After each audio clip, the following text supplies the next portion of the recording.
Oke, next slide. Oke, teman-teman, yang pertama teman-teman harus tahu dulu ya, etika itu apa sih? Nah, etika berasal dari bahasa Yunani yang artinya ethos, berarti adat kebiasaan, adat istiadat, akhlak yang baik. Etika nilai-nilai dan norma-norma moral yang menjadi pedoman seseorang atau kelompok orang dalam mengatur tingkah lakunya. Etika dipakai dalam arti nilai-nilai dan norma-norma moral yang menjadi pedoman seseorang atau kelompok orang dalam mengatur tingkah lakunya. Etika dipakai dalam arti kumpulan asas atau nilai moral itu disebut dengan kode etik, sedangkan etika sebagai ilmu disebut sebagai filsafat moral atau baik dan buruk. Next slide.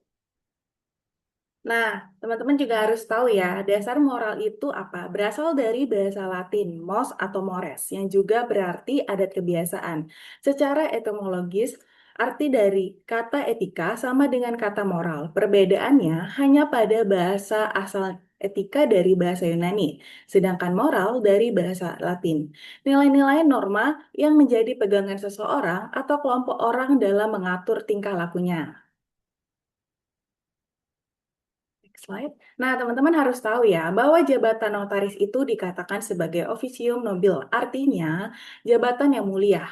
Peran kode etik notaris adalah untuk menjaga agar notaris melaksanakan tugas jabatannya secara profesional, berkualitas untuk membuat akta otentik yang mempunyai kekuatan pembuktian yang sempurna, untuk menjamin kepastian dan perlindungan hukum bagi masyarakat. Ini teman-teman harus tahu ya. Nanti bakal ada keluar peran kode etik notaris untuk apa ya teman-teman? Notaris adalah jabatan kepercayaan karena masyarakat mempercayai kepentingannya. Harta bendanya untuk dilindungi oleh notaris. Oleh karenanya, seorang notaris tidak cukup mengandalkan profesionalitas saja, tapi disertai juga harus memiliki kepribadian dan akhlak yang baik. Next slide. Oke teman-teman, nilai moral profesi hukum. Kita sebagai notaris harus memiliki kejujuran, sikap terbuka, dan sikap wajar. Kemandirian dan moral, artinya tidak mudah terpengaruh dan mampu atas pendiriannya sendiri. Otentik, artinya tidak menyalahgunakan wewenang, tidak melakukan perbuatan yang merendahkan martabat, mendahulukan kepentingan klien, berani berinteraktif, dan berbuat sendiri dengan bijaksana, tidak mengisolasi diri dari pergaulan sosial, bertanggung jawab, kesediaan melakukan sebaik mungkin tugas apa saja dalam termasuk lingkungan profesinya, bertindak secara profesional tanpa membedakan, kebiasaan melakukan laporan pertanggungjawaban atas pelaksanaan kewajibannya, keberanian moral, menolak secara bentuk korupsi, kolusi, suap, atau pungkil, menolak segala bentuk cara penyelesaian melalui jalan belakang. Next slide. Nah, teman-teman tahu ya bahwa kode etik ini adalah kode etik kita yang atas perubahan dari yang awalnya tanggal 29 sampai 30 Mei 2015. Sekarang adalah kode etik yang baru hasil keputusan Kongres Luar Biasa Ikatan Notaris Indonesia di Jakarta pada tanggal 24 November 2025. Hasil perubahannya itu adalah anggaran dasar Ikatan Notaris Indonesia dan hasil perubahan kode etik Notaris Indonesia. Jadi, kode etik sebelumnya itu sudah tidak berlaku dan karena tidak sesuai dengan perkembangan aktual kenotariatan saat ini ya, teman-teman. Next slide. Nah, teman-teman juga harus tahu ya, nanti di pasal 1 angka 1 kode etik notaris, teman-teman harus sedikit membaca sejarah tentang Ikatan Notaris Indonesia. Ini ada di pasal 1 angka 1 kode etik notaris ya, teman-teman. Nanti teman-teman bisa sedikit menghafal, membaca tentang Ikatan Notaris ini dikeluarkan dari Ikatan Notaris adalah perkumpulan atau organisasi bagi para notaris yang didirikan sejak tanggal 1 Juli 1908, diakui sebagai badan hukum berdasarkan penetapan pemerintah tanggal 5 September 1908 nomor 9, serta merupakan satu-satunya wadah mempersatu bagi semua dan setiap orang yang memanggil menjalankan tugas jabatannya sebagai pejabat umum di Indonesia.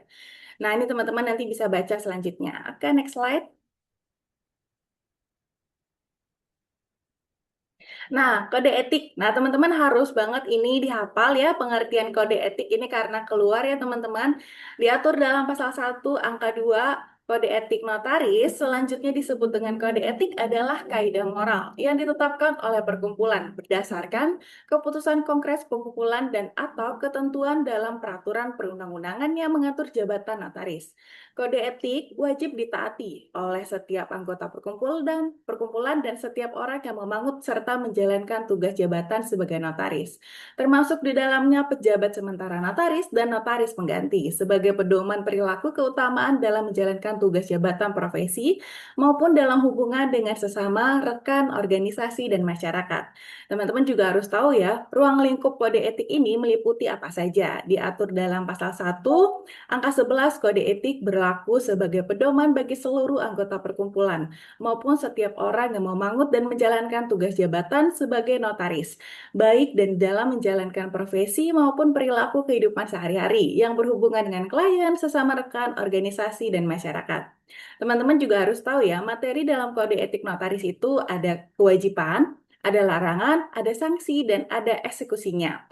Nah, kewajiban adalah sikap perilaku, perbuatan, atau tindakan yang wajib dilakukan oleh anggota perkumpulan maupun setiap orang yang menjalankan tugas jabatan sebagai notaris dalam rangka menjaga, memelihara citra, serta wibawa lembaga kenotariatan, dan menjunjung tinggi keluhuran harkat dan martabat jabatan notaris. Larangan adalah sikap, perilaku, dan perbuatan atau tindakan apapun yang tidak boleh dilakukan oleh anggota perkumpulan atau maupun orang lain yang memangut dan menjalankan tugas notaris.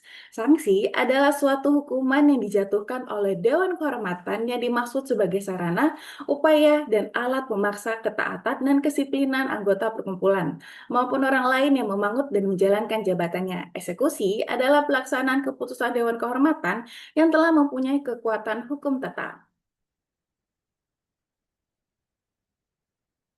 Nah, teman-teman harus menghafal ya, kewajiban dari kode etik itu sendiri diatur dalam pasal 4 ya teman-teman. Kalau bisa hafalnya itu 5 sampai 7 karena nanti pas wawancara kewajiban dari notaris diatur dalam kode etik ini keluar ya teman-teman. Nah, kewajiban bagi anggota perkumpulan maupun setiap orang yang memangut dan menjalankan tugas jabatan sebagai notaris kurang antara lain adalah wajib patuh dan setia kepada negara Republik Indonesia, Pancasila dan Undang-Undang Dasar Negara Republik Indonesia. Wajib taat kepada hukum, sumpah jabatan, dan kode etik. Memiliki moral, akhlak, serta kepribadian yang baik. Wajib memiliki harkat martabat jabatan notaris. Wajib memiliki sikap amanah dan bertanggung jawab. Wajib memiliki sikap jujur, berintegritas, dan wajib memiliki sikap saksama. Wajib memiliki sikap mandiri, sikap yang adil, tidak berpihak, sikap profesional, sikap bijaksana, dan sikap rendah hati. Next slide.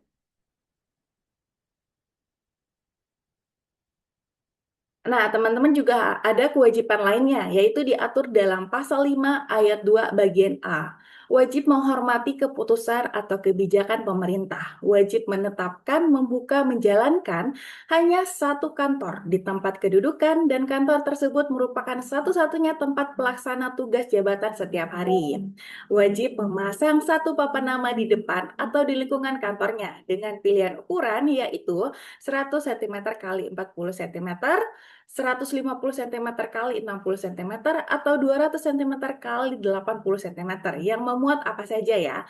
Nah, di papan nama itu harus terdapat nama lengkap, gelar yang sah, sesuai dengan surat keputusan pengangkatan dan atau perubahan, tanggal dan nomor surat keputusan pengangkatan notaris, tempat kedudukan, alamat kantor, dan nomor telepon atau email. Dan dasar papan nama berwarna putih dengan huruf berwarna merah dan tulisan di atas papan nama harus jelas dan mudah dibaca.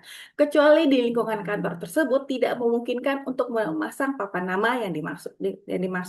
Yang keempat, wajib membuat akta dalam jumlah batas kewajaran untuk menjalankan peraturan perundang-undangan khususnya tentang jabatan notaris dan kode etik. Dan wajib berbusana sesuai dengan norma kesopanan, kepatutan, kesusilaan yang memberikan kesan penampilan rapi, bersih, dan profesional. Dengan memperhatikan budaya lokal untuk menjaga kehormatan dan martabat kita sebagai jabatan notaris.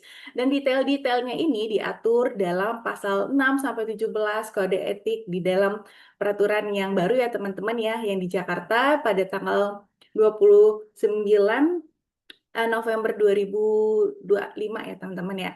Oke, next slide.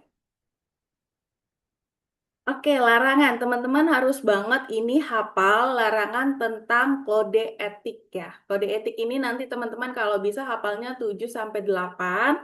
Karena ini juga bakal keluar ya teman-teman. Jadi nanti akan ada soal cerita. Nanti teman-teman harus tahu ini larangannya diatur dalam pasal berapa, ayat berapa. Ini teman-teman harus benar menguasai larangan kode etik.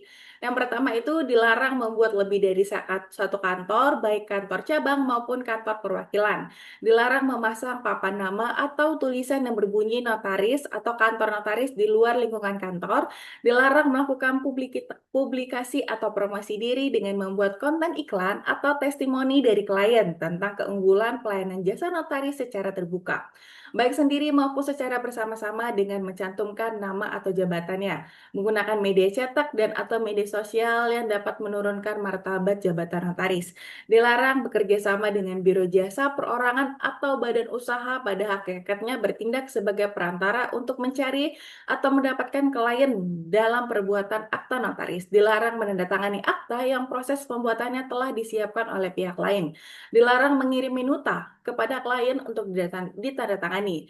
Dilarang mengirimkan yang ketujuh, dilarang menetapkan honor yang lebih rendah dari tarif honor yang telah ditetapkan di setiap kota atau kabupaten. Dilarang membuat akta melebihi batas kewajiban yang batas jumlahnya ditentukan oleh Dewan Kehormatan. Dilarang terlibat dalam transaksi usaha yang berpotensi memanfaatkan posisi sebagai notaris dalam kegiatan usaha yang dapat menimbulkan bentuk antara kepentingan pribadi notaris dan kewajiban profesinya. Dilarang bekerja dan menjalankan fungsi sebagai layaknya seorang advokat atau profesi hukum lain yang dilarang rangkap jabatan dengan notaris. Dilarang mencantumkan jabatan notaris sebagai anggota dan kegiatan partai politik. Dilarang menyebarluaskan atau mengunggah upload foto kantor notaris oleh diri sendiri atau rekan kantor lain di media sosial. Selanjutnya, larangan memberluaskan atau mengupload akta yang dibuat sendiri maupun yang dibuat oleh rekan notaris lain ke media sosial yang membuka rahasia jabatannya. Dilarang memperluaskan dan atau mengunggah foto atau tulisan tentang suasana keadaan pada waktu pembuatan, penandatanganan akta atau kegiatan lainnya terkait dengan pelaksanaan tugas jabatan dirinya sebagai notaris atau rekan notaris lainnya, baik di kantor maupun di luar kantor, ke dalam media sosial. Dilarang menyebarluaskan foto, video, atau komentar yang tidak pantas, bersifat kontroversial, politik, atau bertentangan dengan nilai etika profesi yang dapat merendahkan kehormatan dan martabat jabatan notaris. Dilarang melakukan pelanggaran terhadap kewajiban larangan baik secara lisan atau tulisan dengan menggunakan media cetak atau media sosial. Next slide.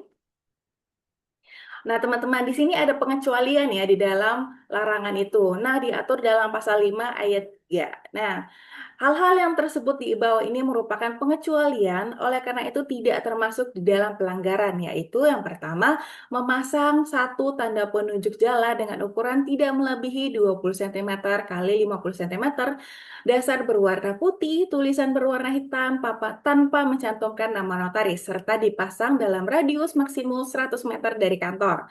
Dalam media cetak atau media sosial, yaitu iklan, ucapan selamat, ucapan bela sungkawa, ucapan terima kasih, kegiatan sponsor dalam bidang sosial, keagamaan, maupun olahraga.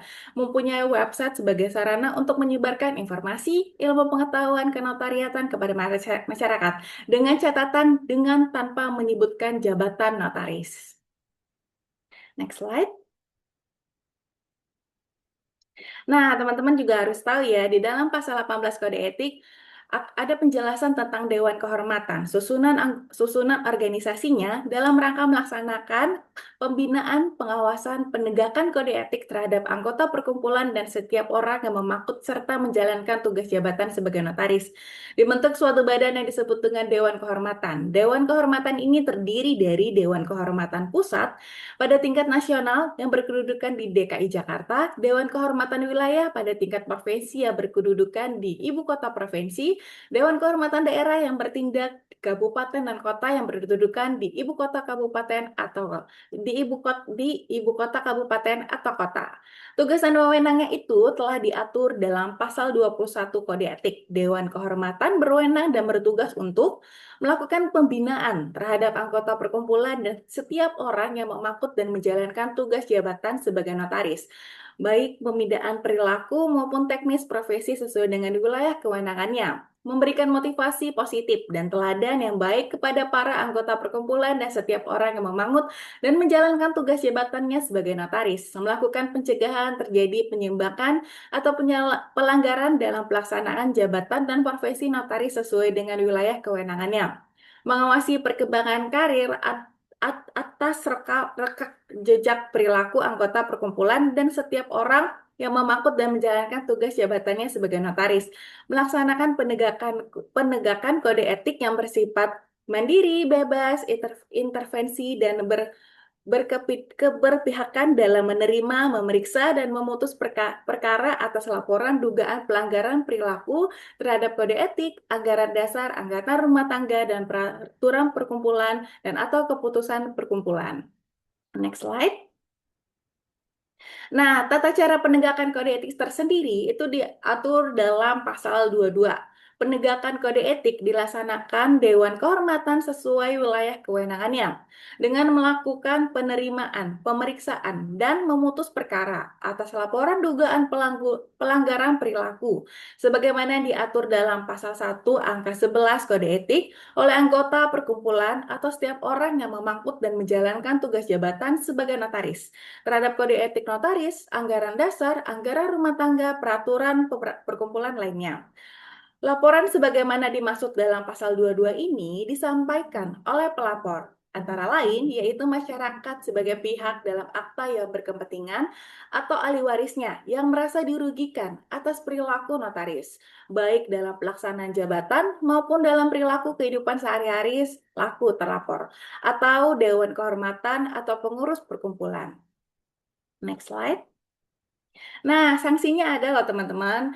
Diatur dalam pasal 41 Kode Etik. Sanksi dikenakan terhadap anggota perkumpulan maupun setiap orang yang menjalankan tugas jabatan sebagai notaris yang melakukan pelanggaran kode etik, anggaran dasar, anggaran rumah tangga, keputusan kongres dan atau peraturan perkumpulan dapat berupa teguran, peringatan, pemberhentian sementara dari keanggotaan perkumpulan, memberhentikan dengan hormat dari keanggotaan perkumpulan, memberhentikan dengan tidak hormat dari keanggotaan perkumpulan, menjatuhkan sanksi sebagaimana di atas sesuai dengan kualitas, kuantitas, tingkat, dan jenis pelanggaran yang dilakukan anggota perkumpulan maupun setiap orang yang menjalankan tugas jabatannya sebagaimana tersebut diatur dalam pasal 840. Oke, next slide.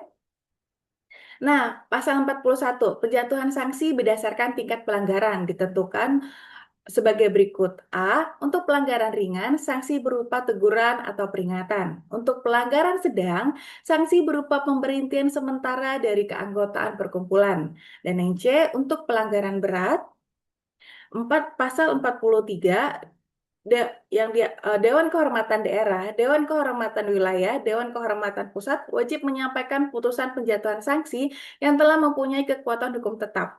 Pengurus pusat perkumpulan wajib mencatat dalam buku daftar anggota perkumpulan atas setiap keputusan Dewan Kehormatan Daerah atau Dewan Kehormatan penjatuhan sanksi yang telah mempunyai kekuatan hukum tetap. Pengurusan pusat perkumpulan berhak menarik kartu tanda anggota yang telah diberhentikan keanggotaannya. Next slide. Nah, teman-teman juga harus baca tentang pasal 44, 45, dan 46. Semua anggota perkumpulan wajib menyesuaikan praktek maupun perilaku dalam menjalankan jabatannya sebagaimana yang tercantum dalam kode etik. Dan bagi pengurus perkumpulan dan Dewan Kehormatan berhak dan berwenang untuk memberikan penetapan kepada anggota perkumpulan dan masyarakat tentang kode etik.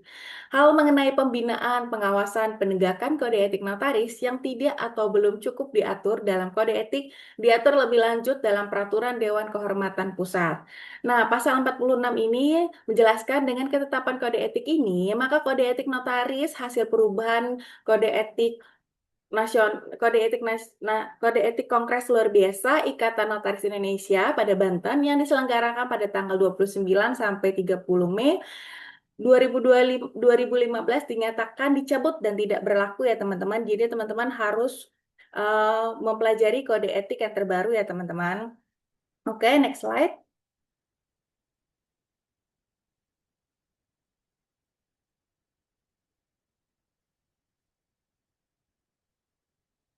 Oke, next slide. Nah, teman-teman nanti bagaimana tata cara penyelenggara ujian kode etiknya. Nah, tentang kode etik ini nanti teman-teman dan UUJN itu nanti soal tertulisnya itu 70% dan wawancaranya itu 30% ya teman-teman. Pengumuman UKN dilakukan selambat-lambatnya pada minggu ke-8 setelah pelaksanaan UKN.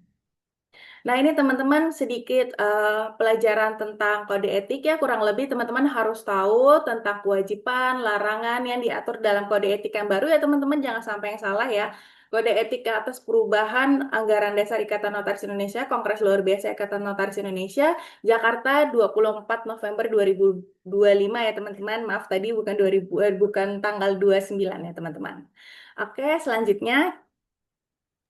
Kita masuk ke tips UKAN ya, Ibu Putri, sebelum pembahasan soal. Oke, baik Pak.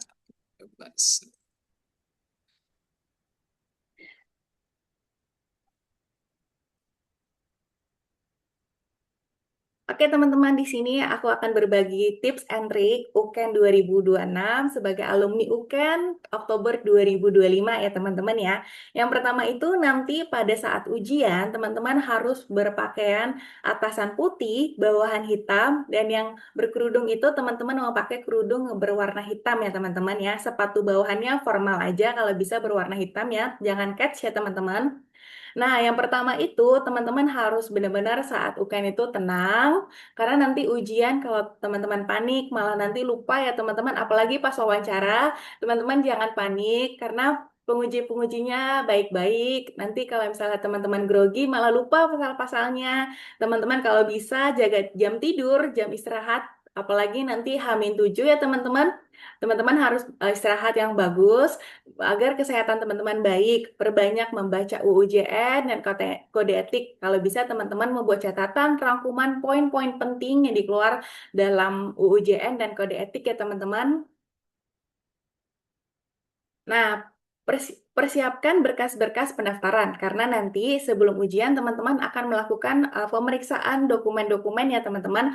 Pendaftaran untuk mengikuti UKAN disampaikan kepada pengurus pusat melalui panitia pelaksana UKAN secara online. Calon peserta UKAN wajib mengisi formulir pendaftaran secara online melalui website PP ini dengan mengunggah dokumen sebagai berikut. Yang pertama adalah scan asli KTP, scan asli surat keterangan magang dari notaris penerima magang yang telah diregistrasi oleh Pengda atau Pengwil setempat. Terus, scan asli tanda telah mengikuti magang bersama. TTMB semester 1 dan semester 4 ini banyak banget ya yang nanya ya teman-teman, TTMB itu digabung atau enggak?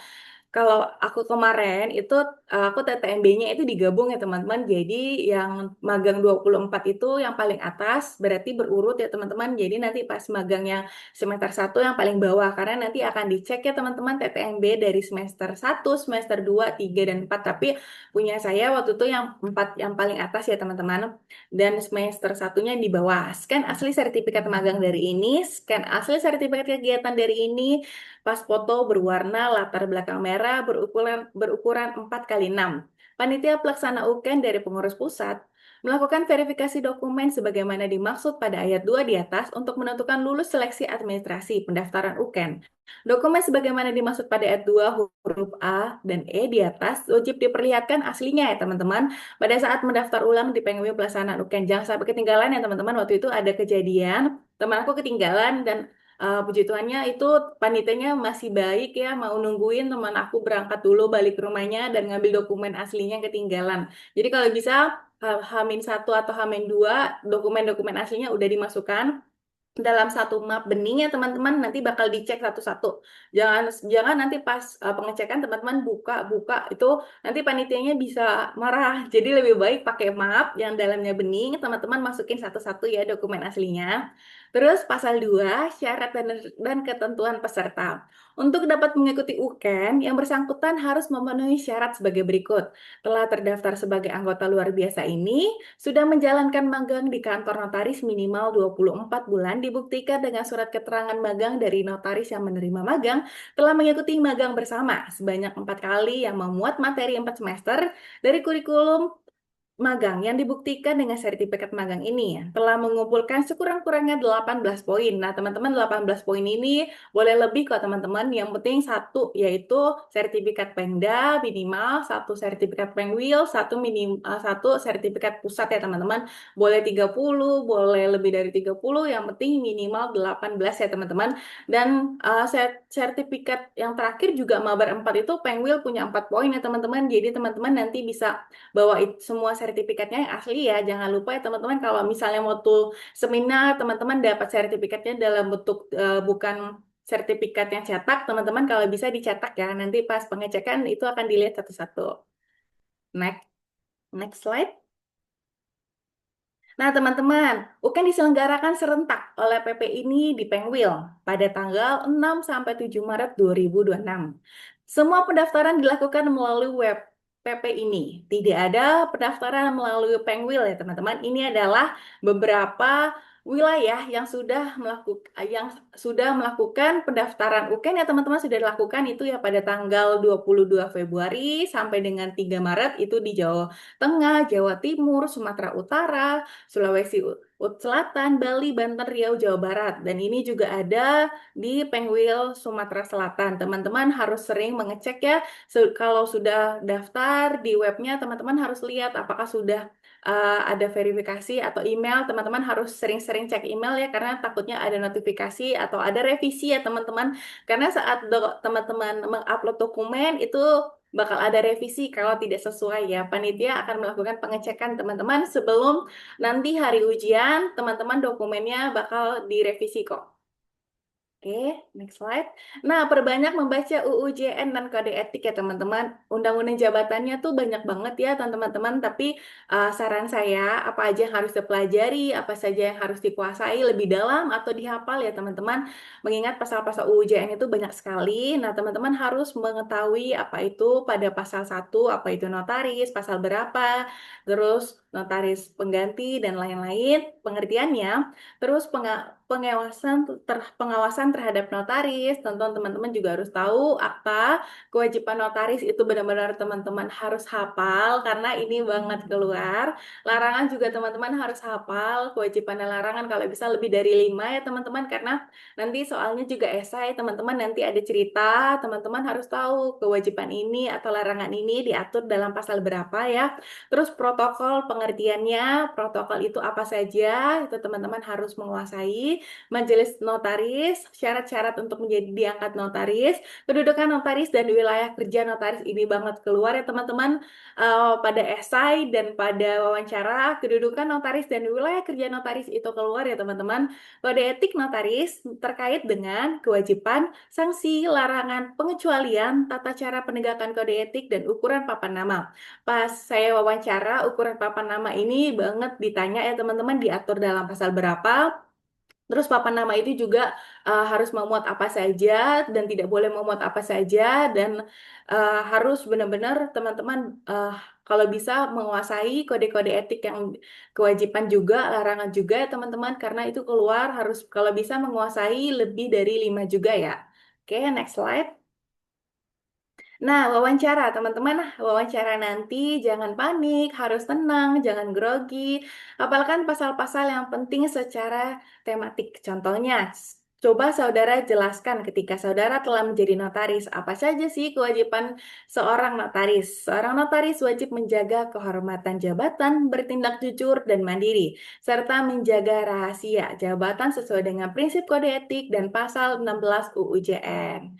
Teman-teman harus menjelaskan dengan baik, kalau bisa nanti pas wawancara teman-teman harus senyum, berperilaku baik juga, biar pengujinya juga baik sama kita ya teman-teman. Oke, yang terakhir teman-teman kalau bisa survei lokasi H-1 dan datang lebih awal. Pastikan tahu lokasi, ruang ujian, tempat parkir, toilet, tempat fotokopi, ATK, dan tempat istirahat.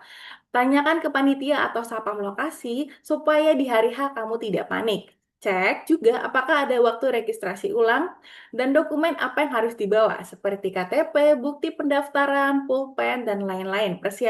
Persiapkan penampilan yang baik dan lengkap, niat dan meminta doa restu kepada kedua orang tua juga ya teman-teman. Sebelum ujian juga berdoa, teliti membacanya. Jangan sampai teman-teman nggak teliti ya bacanya, kalau bisa baca dulu dari awal sampai selesai baru menjawab, apalagi esai ya teman-teman pasti soalnya banyak. Nah, bonus tips tidur lebih cukup ya teman-teman malam sebelumnya, datang lebih awal kalau bisa 30 sampai 60 menit sebelum waktu ujian dimulai. Senyum dan tetap sopan. Penguji juga akan menilai sikap profesional teman-teman yang memiliki sifat yang baik juga saat ujian. Oke, thank you teman-teman. Ini adalah Instagram kita ya teman-teman. Boleh diikuti, boleh juga ditanya-tanya dengan kita. Ini ada Notaris Rights Indonesia, ada Kak Novi, ada saya sendiri, ada Bang Jaki. Teman-teman boleh follow ya teman-teman. Oke, kita lanjut untuk sesi soal ya, Ibu Putri. Iya, sekarang kita akan bahas ya soal teman-teman. Sebentar, kita ganti ke soal dulu.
Oke, kita masuk ke pembahasan soal rekan-rekan sekalian. Ini mau saya baca atau Ibu Putri mau baca? Boleh dibantu sama Bang Jaki juga boleh. Oke, ini rekan-rekan beberapa soal-soal yang kita rangkum yang biasanya hampir keluar ya. Ini Betul. ada sekitar 41 soal, lumayan banyak ya. Ini yang pertama, jelaskan pengertian notaris, notaris pengganti, dan pejabat sementara notaris. Nah, biasanya itu hampir keluar ya Ibu Putri ya, setiap mau Iya. uken hampir keluar.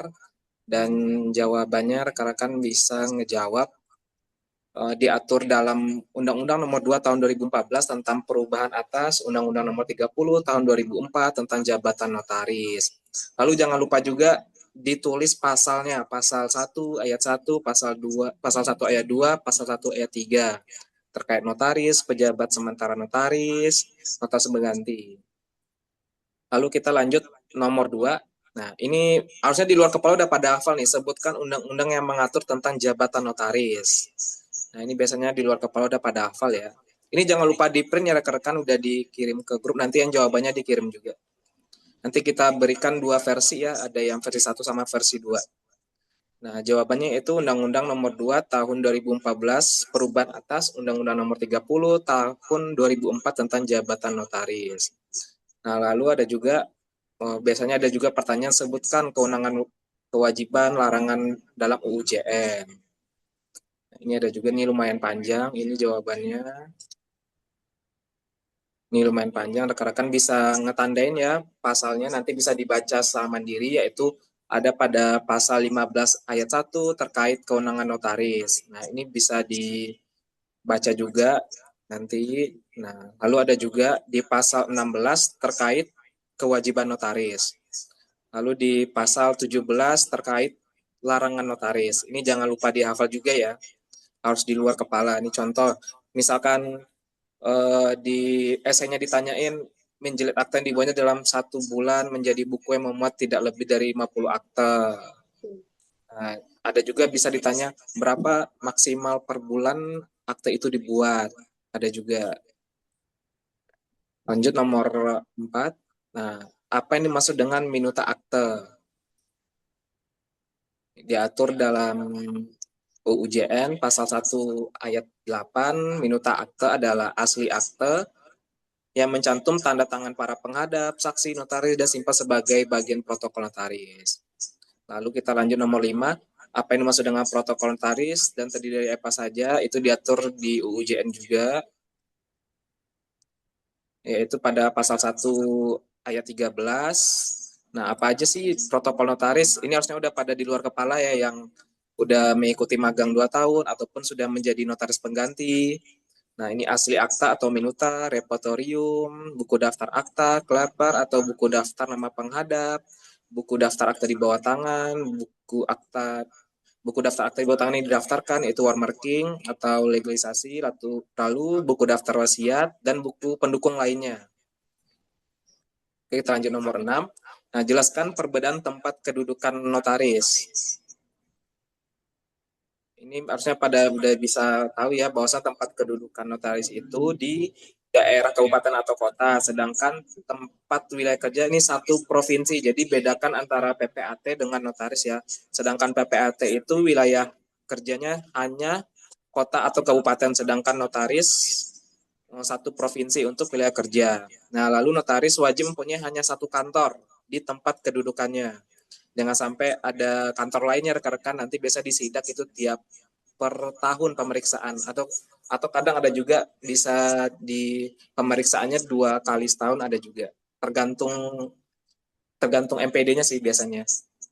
Betul. Oke, Ini kita lanjut tambahnya nomor Kak Jackie, di pasal gimana? 18 dan 19 itu teman-teman harus hafal ya teman-teman karena kemarin saat UKN ini pasal 18 dan 19 ini keluar ya teman-teman. Jadi nanti ada soal apakah boleh notaris membuka kantor lebih dari satu apa atau kantor cabang, jawabannya tidak boleh. Nah, diatur dalam pasal mana? Teman-teman harus jelasin ya karena itu soal esai nanti keluar.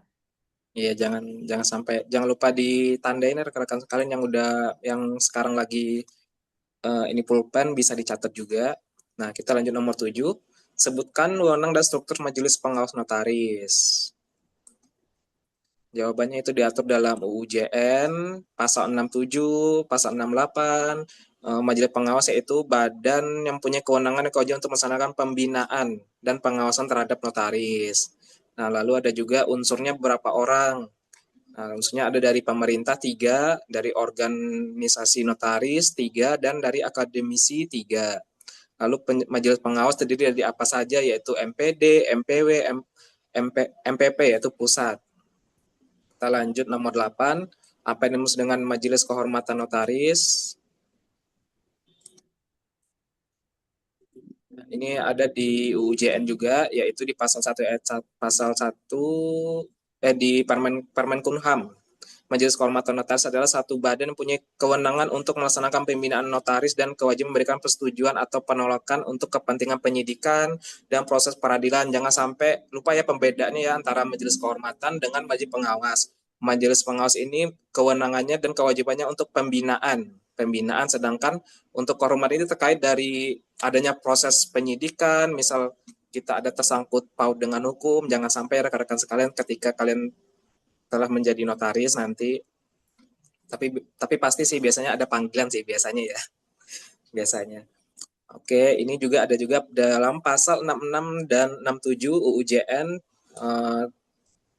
terkait dalam pasal 66 untuk kepentingan proses peradilan penyidikan, penuntutan umum, hakim dengan persetujuan majelis kehormatan berwenang mengambil fotokopi. Ini majelis kehormatan inilah yang sebagai tameng kita, sehingga kita tidak bisa langsung berurusan dengan kepolisian. Jadi mereka kalau ketika mengambil fotokopi minuta kita itu harus dari ACC-nya Majelis Kehormatan Notaris. Oke, kita lanjut nomor 9. Sebutkan sumpah, ini biasanya sih harusnya nggak keluar ya biasanya ya. Ini biasanya nggak keluar ini ya Mbak ya Ibu Putri, nggak keluar ya Sumpah biasanya ya. jabatan enggak? Iya. Teman-teman nggak usah hafal ya, sumpah jabatan nggak Ini keluar. nanti kalau ketika kalian pelantikan biasa Ya. dibacakan. Ya. Oke, nomor 10.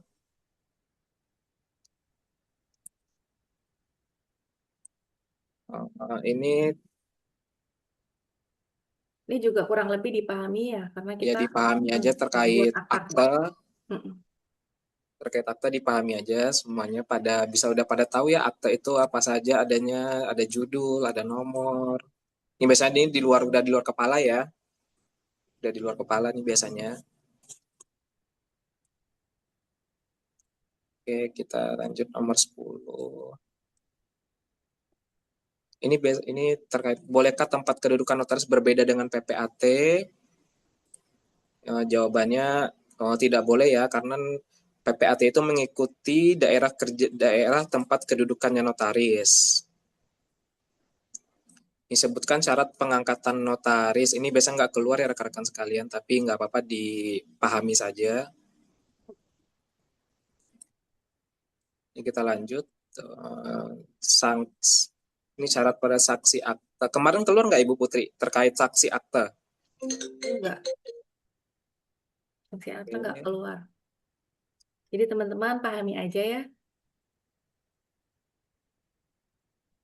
sebentar.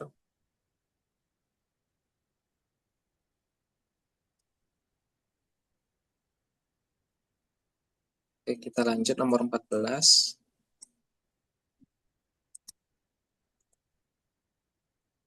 Nomor 14, jelaskan mekanisme pengambilan minuta dan pemanggilan notaris oleh penyidik. Ini biasanya nggak keluar ya Ibu Putri ya. Enggak, tapi pada dasarnya pada pasal 66 teman-teman tahu aja bahwa isinya apa gitu. Kita lanjut. Ini lumayan banyak soal-soal yang udah dikumpulkan. Ya, ini adalah contoh-contoh soal UKN tahun lalu ya teman-teman. Apalagi ini tentang cuti ya teman-teman harus tahu ya. Cuti berapa hari dia dapat persetujuan siapa nih teman-teman harus pahami ya cuti-cuti dalam pasal 25 sampai 32.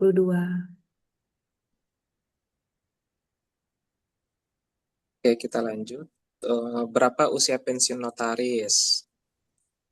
Usia pensiun notaris itu kalau di UJN masih 65 ya Ibu Putri ya. Tuh, Sedangkan setelah adanya putusan MK itu 70 tahun. ya. Ini apakah apa kewajiban notaris setelah diambil sumpah atau janji? Ini bisa dilihat rekan-rekan sekalian, diatur Hmm, dalam UJN pasal 7, paling lambat 60 hari terhitung sejak pengambilan sumpah harus menjalankan jabat secara nyata. betul. Ini teman-teman kalau bisa hafal ya teman-teman karena nanti setelah teman-teman UKN ini juga teman-teman apa sih setelah dilantik teman-teman harus ngapain gitu.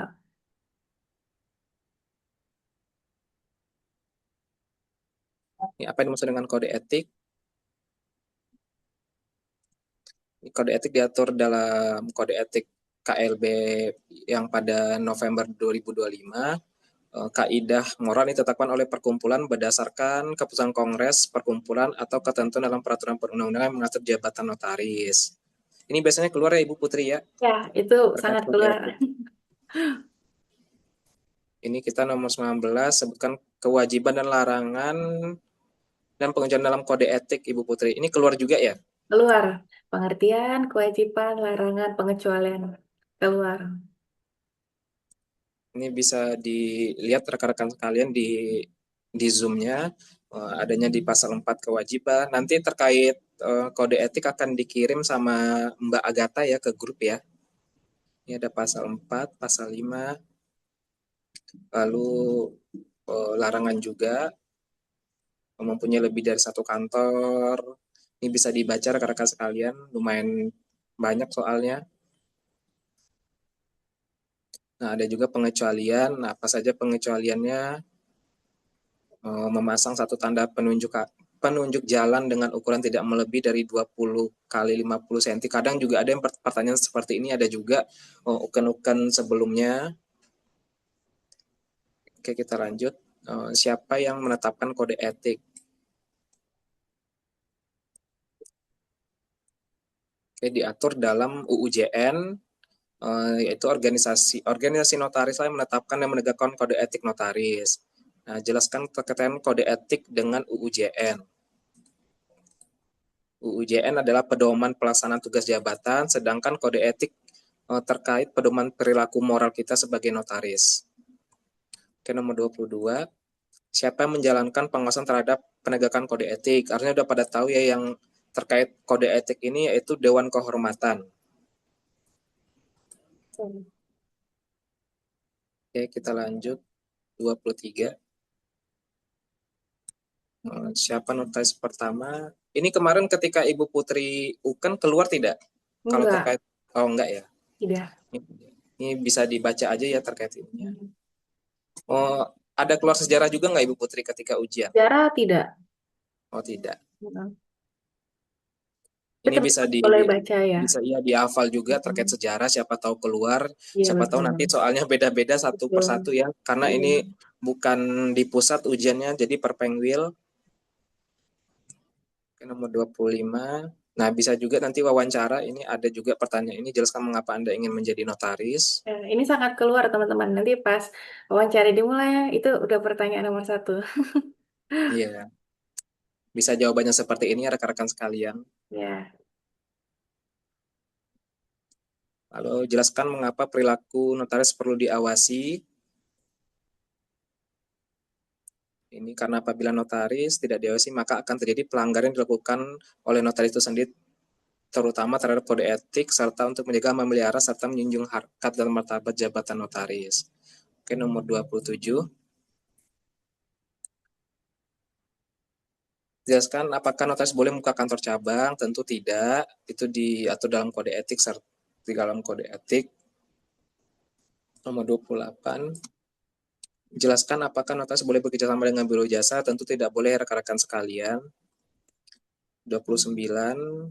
Sebutkan alat perlengkapan organisasi, yaitu yang paling kedudukan paling tertinggi yaitu kongres ya rekan-rekan sekalian. Nomor 30. Ini kemarin ada pertanyaan nggak Ibu Kalau Putri? untuk ini enggak, tapi Enggak teman-teman ya? harus tahu ya siapa tahu keluar karena kan teman-teman katanya soalnya esai ya. Iya, takutnya ntar keluar nanti Ya, terkait, teman-teman harus ntar bisa tahu. aja ditanya siapa sih ketua umumnya, Iya. siapa sekretaris umum. Harusnya udah pada follow ya Instagramnya Pak Irfan, Bu Amriati, Bu Erni ini udah pada follow biasanya ini. Hmm. Nah, ini juga untuk ada Dewan Kehormatan Pusat yang sekarang harusnya ini masih yang tahun 2024 sampai 2026 ya harusnya ya. Tuh, sampai 2026. Ini juga terkait apa yang dimaksud dengan anggota biasa, anggota luar biasa, anggota kehormatan. Oke, kita lanjut. Nah, ini lambang IAIN terdiri atas apa saja?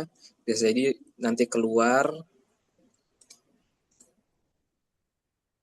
Lalu bisa juga nanti disuruh nyanyi himne INI seperti ketika ALB, biasanya ujian ALB, bisa juga nanti ketika wawancara disuruh nyanyi. Rekan saya ada tuh ketika ujian UKAN tahun kemarin disuruh nyanyi. Ya, sama rekan saya juga.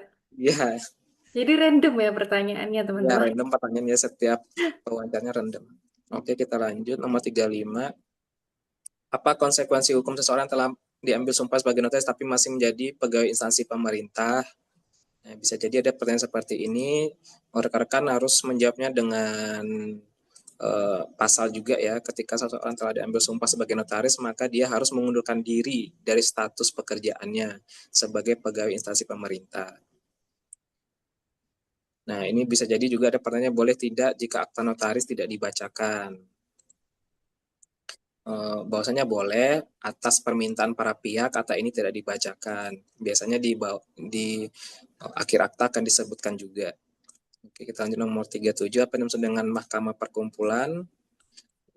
Diatur dalam anggaran dasar INI Kongres luar biasa November 2025 pasal 14, Mahkamah Perkumpulan adalah alat perkumpulan yang bertugas untuk menyelesaikan sengketa yang timbul dalam pelaksanaan Kongres luar biasa. Nah, ini bisa jadi ntar tadi ada juga pertanyaan terkait kode etik profesi adalah, nah kode etik notaris bagaimana, yang tadi setelah dipaparkan oleh Ibu Putri, 39, sebutkan kaidah moral kode etik notaris yang sama dengan UJN, yaitu berperilaku jujur, mandiri, tidak berpihak. Ini nomor 40, rapat anggota INI terdiri dari apa saja, yaitu adanya kongres atau kongres luar biasa, konferensi wilayah, konferensi daerah. Nomor 41, jelaskan apa fungsi organisasi notaris, merupakan satu-satunya wadah organisasi bagi segenap notaris di seluruh Indonesia yang berbentuk perkumpulan berbadan hukum. Yang bertujuan untuk menegakkan kebenaran keadilan serta terpilihnya keluluhan martabat jabatan notaris sebagai pejabat umum yang bermutu dalam rangka pengabdian kepada Tuhan Yang Maha Esa, bangsa dan negara, agar terwujud kepastian hukum dan terbinanya persatuan dan kesatuan serta kesejahteraan anggotanya. Oke, sekian rekan-rekan sekalian terkait pembahasan soalnya. Kita lanjut ke sesi tanya jawab ya Ibu Putri ya. Tapi sebelumnya aku mungkin ada tambahan sedikit ya teman-teman. Pas UKN kemarin ada pertanyaan tentang apa itu Verligan atau peresmian akta ya kemarin ya Bang ya. Kemarin Iya. ada soal esai, ini mungkin aku kasih penjelasan sedikit teman-teman ya. Verligan atau peresmian akta itu diatur dalam pasal 16 ya. Ini teman-teman catat ya karena kemarin keluar. Pasal ini mewajibkan notaris membacakan akta, kewajiban pembacaan akta, penandatanganan. Jadi pada maksud dari Verligan adalah menyatakan notaris wajib membacakan akta di hadapan penghadap, dihadiri minimal 2 orang saksi, dan ditandatangani saat itu juga. Nah, ini teman-teman harus tahu juga pengertiannya itu disebutkan juga akta otentik itu diatur dalam pasal 1868 KUH Perdata yang mengatur akta otentik dibuat dalam bentuk ditentukan oleh undang-undang. Nah, ada sanksinya juga nih kalau pembacaan atau verligan ini tidak dilaksanakan, aktanya teman-teman akan batal demi hukum atau memiliki kekuatan di bawah tangan. Nah, itu tadi tambahan ya. Terus juga nanti pas teman-teman ada pembekalan, itu poin-poinnya teman-teman harus catat karena pembekalan itu rata-rata keluar pada saat ujian nanti ya teman-teman. Pembekalan kan H-1 ya. Nah, gitu teman-teman. Itu bakal keluar ya teman-teman pembekalan yang dikasihkan oleh pembicara nanti pada saat UKM gitu. Itu tambahan dari saya tadi Bang Jaki karena ingat kalau Verligan itu keluar. Lanjut sesi tanya jawab ya Ibu Putri. Ini udah ada beberapa yang bertanya. Ini dari Kak Selva, apakah judul bab wajib dihafal juga? Enggak, kalau judul bab itu enggak keluar ya teman-teman. Jadi nggak usah dihafal maksudnya, nggak keluar. Nah, ini ada juga dari Kak Anissa, jangan pakai sepatu kets hitam tapi sepatu hitam formal ya Ibu Putri ya. Ya, Kalau di lebih kemarin formal. pakai sepatu hitam formal ya. Ya, jangan catch ya. Ini dari Kak Indriana, minta tolong dijelaskan perbedaan majelis pengawas dan dewan kehormatan karena keduanya sama-sama memiliki wewenang dalam memeriksa dan memutus perkara pelanggaran kode etik. Oke, teman-teman. Nah, kalau majelis ini, majelis pengawasan itu kan diatur dalam UU JN ya, teman-teman ya. Nah, kalau untuk Dewan Kehormatan itu diatur dalam untuk kode etik notaris ya teman-teman. Jadi benar-benar beda, dasar hukumnya juga beda ya teman-teman. Majelis Pengawas UUJN, Dewan Kehormatan, kode etik. Nah, kalau Majelis Kehormatan itu mengawasi perilaku notaris dan pelaksanaan tugasnya sehari-hari. Nah, kalau Dewan Kehormatan itu mengawasi dan melihat menegakkan kode etik ya teman-teman ya. gitu. Jadi untuk dasar hukumnya juga udah beda, terus pengertiannya juga beda, dan teman-teman harus tahu juga susunan organisasinya beda juga ya teman-teman, terdiri dari apa aja, teman-teman harus pelajari ya, seperti materi yang udah kita sampaikan. Terus biasanya kalau terkait Dewan Kehormatan ini biasanya terkait perkumpulan ya, Ya, perkumpulan organisasi, sedangkan untuk majelis pengawas ini langsung ke notaris tersebut, bisa langsung kepanggil ke yang orang ini apa namanya, bagian pemerintahan yang khusus notaris. Kita lanjut dari Kak Sin. Apakah ada kemungkinan soal-soal UKAN membandingkan ketentuan kode etik yang lama dan yang baru? Harusnya pakai yang baru ya rekan-rekan, nggak ada perbandingan ya. ya, seharusnya tidak ada perbandingan atau mungkin teman-teman mungkin mau tahu perbedaannya itu apa. Memang ada beberapa perbedaan ya di UKM sebelumnya yang di Banten 29 sampai 30 Mei 2015 dan sekarang adalah Jakarta 24 November itu memang beberapa berbeda ya teman-teman ya. Perbedaannya itu salah satunya ada di definisi dan ruang lingkup kode etik, ada pengertian dari Dewan Kehormatannya itu dan beberapa kewajiban larangannya ya teman-teman ya di kode etik yang baru ini kewajibannya dikasih secara detail, dijelaskan secara detail ya teman-teman. Jadi teman-teman juga kalau misalnya paham juga boleh kayak gitu. Tapi untuk kewajiban dan larangan dan isi-isinya teman-teman harus pelajari kode etik yang terbaru. Oke rekan-rekan sekalian, sebelum kita mengakhiri sesinya, tolong pada on cam ya yang pagi yang bisa kita akan sesi dokumentasi. Mohon kepada rekan-rekan sekalian untuk on cam.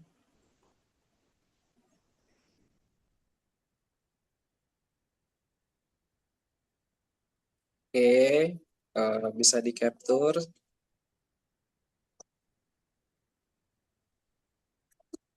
Satu, dua, pada senyum semua, udah pada masih semangat ya puasanya ya. Satu, dua, tiga.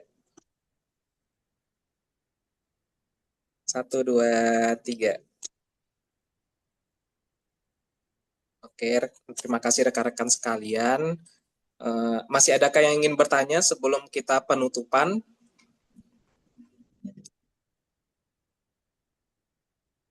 Sepertinya tidak ada, Ibu Putri. Baiklah rekan-rekan sekalian, hari ini berakhirlah bimbel kode etik UKAN kita yang diadakan oleh Notaris Indonesia. Saya berharap rekan-rekan sekalian langsung pada lulus semua ya, pada lulus semua, Amin. one shot lulus. Jangan lupa dipelajari lagi terkait kode etik sama UJN. Ya rekan-rekan sekalian, saya ucapkan terima kasih kepada Ibu Putri Wicaksono Surbakti SAMKN atas pemaparan materinya. Nanti jika ada rekan-rekan sekalian yang perlu bertanya bisa japri Ibu Putri ya. Baik. Bisa japri saya juga atau Mbak Agatha. Eh, Jangan lupa follow Notaris Indonesia. Bagi yang follow hari ini biasa di follow back ya. Biasa di follow back sama Mbak Agatha itu kalau yang follow hari ini ya. Oke rekan-rekan sekalian, saya Zaki Ananda Putra pamit undur diri. Wabillahi taufik walhidayah. Wassalamualaikum warahmatullahi wabarakatuh. Salam, terima kasih semuanya. Selamat siang.